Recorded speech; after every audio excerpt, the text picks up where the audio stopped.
دي سو شغالة في مطعم المدير بتاعه اسمه هيون، ومامتها عندها زهايمر وتعبانة وسايبة معاها ممرضة بتهتم بيها في فترة شغلها. النهاردة بتروح الشغل متأخر بسبب مامتها، وهيون بيزعق لها جامد وبيقول لها انها هتنظف المطعم كله عقابا على تأخيرها، وبيسيبها ويروح يشوف البنت دي اللي اسمها آنا. وبعد ما بتخلص بتقرر انها هتفضل في المطعم عشان تحضر حلويات بكرة عشان لو حصل ظروف واتأخرت، وبتلاقي الدنيا بتمطر وست بتدخل المطعم وبتطلب منها تستنى لحد ما المطرة تقف، فبتوافق وبتقدم لها اكل وبتخش المطبخ تخلص شغلها. ولما بتطلع بتلاقيها مشيت وسايبه لها كتاب وورقه بتقول لها فيها انها مش معاها فلوس الاكل، فبتشوف سو الكتاب وبيكون اسمه هل انت واقع في الحب، وفي اوله مكتوب انك لو سالت نفسك اي سؤال في الحب وفتحت اي صفحه عشوائيه هتلاقي الاجابه. فبتسال نفسها يا ترى هحب، وبتفتح صفحه بتلاقي مكتوب فيها ان ناس كتير هيعترفوا لها بالحب الفتره الجايه، فبتقول منين بس، هو حد يعرف اني عايشه اصلا، ده انا قلقاسه. وساعتها بيدخل هيون وبيقول ان ناسا حاجه وجاي ياخدها، وبيكتشف ان العيش كان بايظ، فبيسال سو هي اللي اكلت منه، فبتخاف وبتقول له ايوه، فبيقول لها هوصلك لحد البيت بدل ما يحصل لك حاجه واروح انا في داهيه. واول ما بتنزل من عربيه هيون بتلاقي جارها الجديد في وشها بيحاول يشقطها. وتاني يوم وهي رايحه الشغل واحد بيوقفها في الشارع وبيقول لها انه وقع في حبها من اول نظر، فبتقول هو الكتاب ده سره باتع كده، بس كالعاده بتسيبه وبتمشي. ولما بتوصل المطعم انا بتقول لسو انها لازم تلبس فساتين لبس بناتي يليق عليها، وسو ما بتكونش بتحبها اصلا لانها فاكره انها وهيون مرتبطين، وعلى الرغم ان هيون بيهزقها الا انها بتحبه. بعدها بيجي واحد كمان يقول لسو انه بيحبها وبيسيب لها الكارت بتاعه، وبيكون هيون واقف وعامل نفسه من بنها. وبعدها بيدخل يدوق الكيكه اللي هي عملتها وبيقول لها انها وحشه ويا ريت تركز في الشغل بدل ما هي مركزه على الناس اللي بيشقطوها، فبتتضايق وبتروح وهي متعصبه وبتلاقي الكتاب في وشها، فبتسال نفسها اللي قالوا لها انهم بيحبوها دول بيكذبوا عليها ولا لا، وبتفتح الكتاب وبتلاقي مكتوب انه مش مستحيل. وتاني يوم في المطعم سو بتشوف هيون مع آنا وعمالين يضحكوا ويهزروا، فبتتضايق وبالليل بيروحوا يسهروا سوا، وسو بتشرب لحد ما تسكر وبتفضل تخرف في الكلام وبتقول انها بتحب واحد وهو مرتبط. ولما هيون بيلاقيها وصلت للحاله دي بياخدها عشان يوصلها، واول ما بتركب العربيه بتاخد صورته وبتحضنها وبتنام. ولما بتصحى تاني يوم وبتلاقي صوره هيون في حضنها بتستوعب اللي هي هببته، وبتروح الشغل وهي مكسوفه ومش عارفه تودي وشها منه فين، بس بتعمل كيكه عظمه وبتعجب هيون وبتكون سو طايره من الفرحه. وبيكمل فرحتها انها بتسمع هيون بيتخانق مع آنا عشان مسافره امريكا سنتين، لكن بتفضل تفكر يا ترى هيسيبوا بعض والجو هيخلالها ولا لا. بعدها لما بتخلص شغل هيون بيجي يقول لها انه هيوصلها عشان عايز يتكلم معاها، فسو بيكون هاين عليها تعقب وبتفضل تقول في نفسها يا وقعتك السودا يا سو. وبيحط هيون العجله بتاعت سو في عربيته، بس قبل ما تركب بتيجي آنا وبتركب معاه، فبتتكسف سو تقول له على العجله وبتفضل واخدها مشي، ورجلها بتوجعها جدا من طول الطريق وبتقعد تستريح لحد ما بتشوف عربيه هيون واقفه قدام مطعم وهو قاعد جوه مع آنا، فبتحاول تفتح العربيه وتاخد العجله، بس العربيه بتزمر وسو بتجري قبل ما هو يشوفها وبتروح على البيت وبتفتح الكتاب وبعدين بتقول ايه العبط ده، فبترميه وبيتفتح على صفحه مكتوب فيها الشخص المناسب هيجيلك. وبتنام وبتصحى على حد بيخبط على الباب وبتفتح بتلاقي هيون سكران وواحد جايبه وبيقول لها ان هيون قال ان ده عنوانه، وبتلاقي هيون بيعرض عليها الارتباط، فبتقول له لا انا مش استبن مكان آنا، وبتسيبه وبتقفل الباب. وتاني يوم لما بتصحى بتلاقي العجله بتاعتها قدام الباب ومحطوط فيها ورق اعلانات، فبتاخده وترميه وبتركب العجله وبتمشي وبتقابل الولد اللي كان بيشقطها وهو بيشقط بنت تانية. ولما بتروح المطعم بتشوف الولد اللي جالها هناك وهو قاعد مع بنت تانية وهيون قاعد مع آنا، فبتقول واضح كده ان مفيش انتم من حظي في الرجاله، وبتروح تخلص شغلها وبعدها بتودي مامتها للمستشفى وبتلاقي ان حالتها ما فيهاش تحسن وبتكون متضايقه، فالممرضه بتقول لها تاخد وقت مع نفسها وهي هتروح هي ومامتها على البيت. فسو بتتمشى ولما بترجع على البيت بالليل صحاب الاعلانات اللي رمتها بييجوا يتخانقوا معاها، وساعتها بيظهر هيون وبيقول له سو تدخل العربيه وبيتخانق معاهم وبيضربهم، وبعدها بيقول لها انه هيوصلها كل يوم بالليل عشان محدش يضايقها. وتاني يوم سو بتلاقي هيون قدام بيتها بعربيته وبيقول لها اركبي مش كل شويه هاجي انقذك من خناقه، فبتقول له انت هتعايرني يا عم ولا ايه، وبتركب معاه وبتقعد في المطبخ وهي ماسكه الكتاب وبتقول ان بيحصل لها حاجات غريبه من ساعه ما خدت الكتاب ده، وبتفتح صفحه عشوائيه بتلاقي مكتوب فيها امشي خطوه لقدام وهتلاقي الشخص اللي بتحبه وراك، فبتعمل كده فعلا وبتلاقي هيون في قفاها، فبتتخض وبترمي الكتاب وبتطلع تجري، فهيون بيقول عبيطه دي ولا ايه، وبيفتح الكتاب بيلاقي مكتوب فيه انك واقع في حب شخص ما دلوقتي. بعدها بترجع سو تكمل شغلها وبتفضل تفكر في هيون وبتسيب الطاسه على النار لحد ما بتتحرق والمطبخ بيولع، وبيدخل هيون يطفي الحريقه وبيطمن عليها اول حاجه وبيخرجها بره وبيطفي الحريقه، لكن بيغمى عليه وبينتقل للمستشفى وسو بتروح معاه وبتفضل تعيط وبتكون خايفه عليه جدا، وبيطلع هيون وبيعمل نفسه تعبان ومش قادر يحرك ايده، فبتفضل سو تعيط وتقول له انها السبب، فبيضحك عليها وبيقول لها فكري في اللي انا قلتهولك. فبتفهم انه عايز يرتبط بيها فعلا، ما كانش بيقول كده عشان سكران. وبتيجي انا وبتاخده وبيمشوا، وبتروح سو على المطعم وهي مش فاهمه حاجه. فزمايلها بيسالوها هيون عامل ايه، بتقوله ما شفتش اجمل منه. طب ايده بقت كويسه؟ بتقول لهم هنرتبط. فبيقولوا واضح ان الدخان اثرت على دماغها. فبتحكي لهم انه طلب منها يرتبطوا، وانها مش فاهمه ازاي وهو مرتبط بانا. لكن هما بيقولوا لها انت عبيطه فعلا، انا توأمه. فبتفرح سو وبتبقى في مود ارقص يا عم صابر. وبتعرف منهم كمان انه معجب بيها من زمان. فبتروح البيت وهي عايزه تبوس الكتاب، وبتفتحه وبتلاقيه بيقول لها خدي شويه وقت. فبتقول ايه الكلام المسخ ده،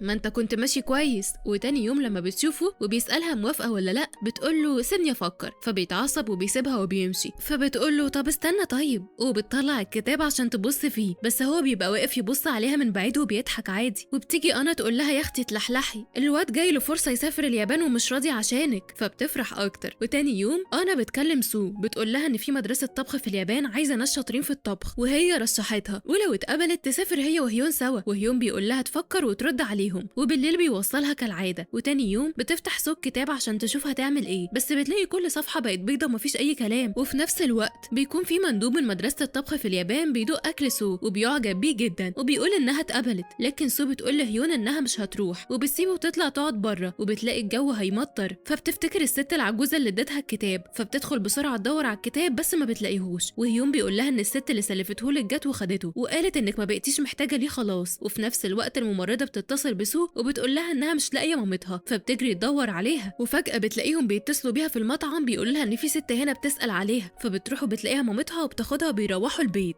وتاني يوم بتفضل سو في المطبخ بتفكر، وبتنسى الكيكه في الفرن وبتتحرق. وبيجي صاحب الكيكه يزعق مع سو لانه طالبها بقاله كتير. فهيون بيتدخل وبيعتذر وبيقول له انه هيرجع له فلوسه، وكمان هيطلب له كيكه زيها من مكان تاني. وبياخد سو بيتكلم معاها. فبتقول له انها من ساعه ما بقت معجبه بيه وحياتها اتشقلبت، وانها ما كانش ينفع تحب من الاساس. وبتقول له كمان انها تستقيل. لكن بعدها بيقرر هيون انه يسافر اليابان بعد ما تقريبا فقد الامل في سو اللي بتشوفه وهو خلاص مسافر، لكن ما بتقدرش تروح تودعه. وبيمر 6 شهور، وبتيجي انا تقول ان هيون رجع كوريا وهيخلص شويه حاجات وهيرجع المطعم. فسو بتقول اهدى يا قلبي اهدى واستنى. لكن لما بتفكر بتحس انه مش عايز يجي عشانها. فبتقرر تروح تكتب استقالتها وتوديها له. وبتفتح الميداليه اللي فيها صوره هيون اللي خدتها من عنده في العربيه، وبتلاقيه حاطط صورتها تحت صورته. فبتبتسم، وبعدها بتكتب الاستقاله وبتروح تحطها له قدام بيته. وتاني يوم سو بتلاقي الكتاب راجع ومحطوط في العجله بتاعتها، وبتلاقي كل الصفحات فاضيه ما عدا صفحه بتقول لها انها تروح لهيون. وبيطلع هيون لما شاف الكتاب ده معاها كتير قرر انه يبدله بكتاب زيه وطبعه مخصوص، وكتب فيه كل الكلام اللي يخليها تحبه. وسو بتاخد الكتاب وبتروح لهيون، واخيرا بتقرر انهم يرتبطوا وبيحضنوا بعض. وبيخلص الفيلم على كده. لو وصلت لهنا